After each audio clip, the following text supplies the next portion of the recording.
Voltamos com o Boletim Conexões dessa sexta-feira e agora vamos falar sobre República e Democracia. E para falar sobre isso, nós contamos com a presença do professor Geraldo Teixeira Júnior, que é pós-doutor e professor da Faculdade de Filosofia aqui da UFG, a FAFIL. Boa noite, professor. Muito obrigado pela presença. Boa noite. Obrigado pelo convite, Camila.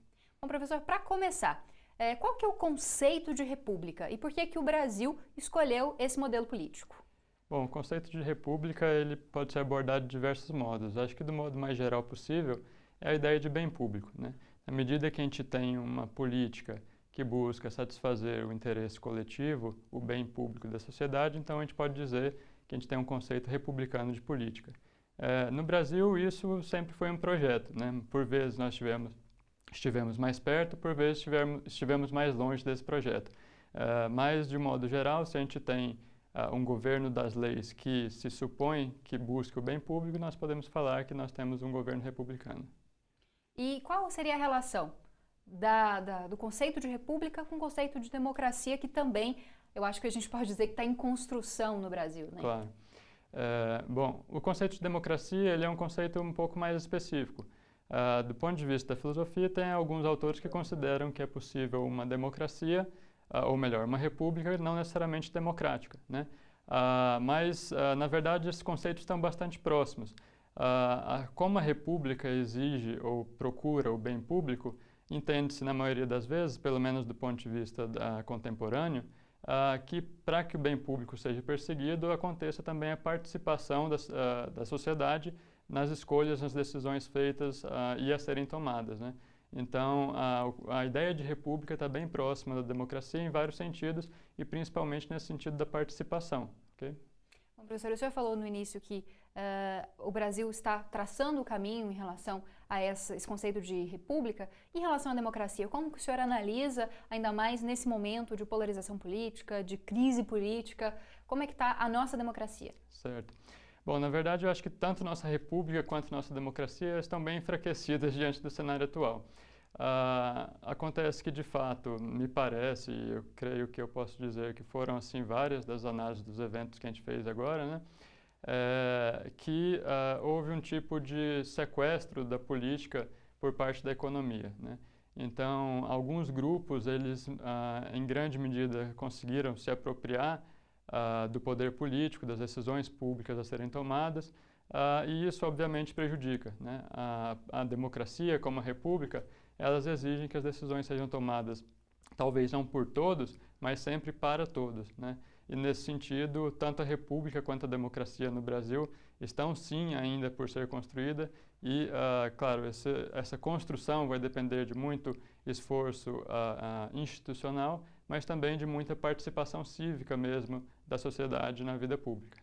Falando de participação cívica, a gente vê um retorno dos brasileiros às ruas e movimentos muito diferentes, que exigem coisas muito diferentes, e por outro lado também uma certa criminalização de alguns movimentos, uma repressão forte a certos tipos de mobilizações populares. Como é que o senhor enxerga isso para a construção da nossa democracia? Não seria preciso abraçar as ruas de uma forma mais ampla? Sim, com certeza.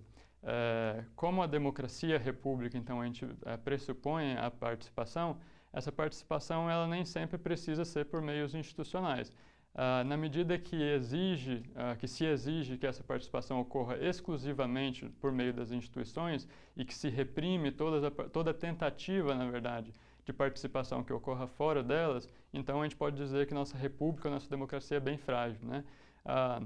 Essas manifestações que tiveram, elas têm, e principalmente essas últimas, contra a PEC, né, 55, que foi votada agora e foi aprovada, infelizmente, elas têm um propósito republicano, um propósito democrático, tanto no seu modo de agir, né, porque de fato são pessoas que estão participando diretamente, embora não por meios institucionais, quanto no seu objetivo, né, que é justamente fazer com que áreas importantes da sociedade, como educação e saúde e outras áreas sociais, continuem a ter uma garantia do ponto de vista também do orçamento da União. O senhor falou de mecanismos de participação, né, mecanismos oficiais, perdão. Sim. Quais seriam esses outros mecanismos, fora se manifestar e muita gente também fazer críticas em redes sociais? Que mecanismos oficiais o cidadão tem para participar da política? Os mecanismos oficiais, infelizmente, eles são muito restritos, eles são muito limitados, né? A não ser para pessoas que realmente têm uma influência maior, né? Aí eles podem acessar mais diretamente esse mecanismo.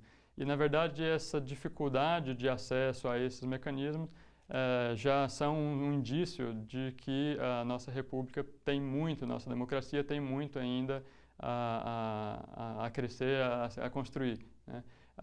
Do ponto de vista, infelizmente, das nossas instituições, o maior modo de participação são as eleições, que, como nós vimos e como nós sabemos e como é um sentimento geral, infelizmente tem sido muito insuficiente para todos os problemas que a política, a economia, a sociedade enfrenta de modo geral.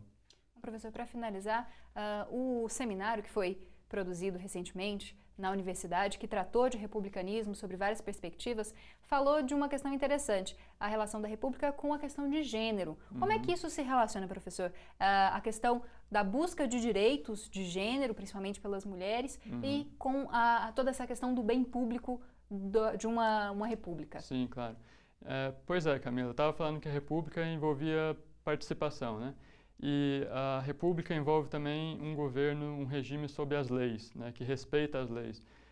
Isso do ponto de vista mais tradicional. Do ponto de vista mais contemporâneo, mais atual, o conceito de república ele envolve diversos outros temas, né, como meio ambiente, como o pensamento de uma sociedade internacional e, dentre os outros temas, justamente a questão de gênero, que aparece de um modo cada vez mais efetivo como uma questão a ser enfrentada pela nossa sociedade e como um pressuposto, um requisito, na verdade, para que a gente consiga ter uma sociedade onde a gente pode dizer, bom, estamos encaminhando ou nos encaminhando para o bem de todos, né? Porque, claro, esse todos não pode ser apenas o todos no masculino, precisa ser o todos e todas ao mesmo tempo.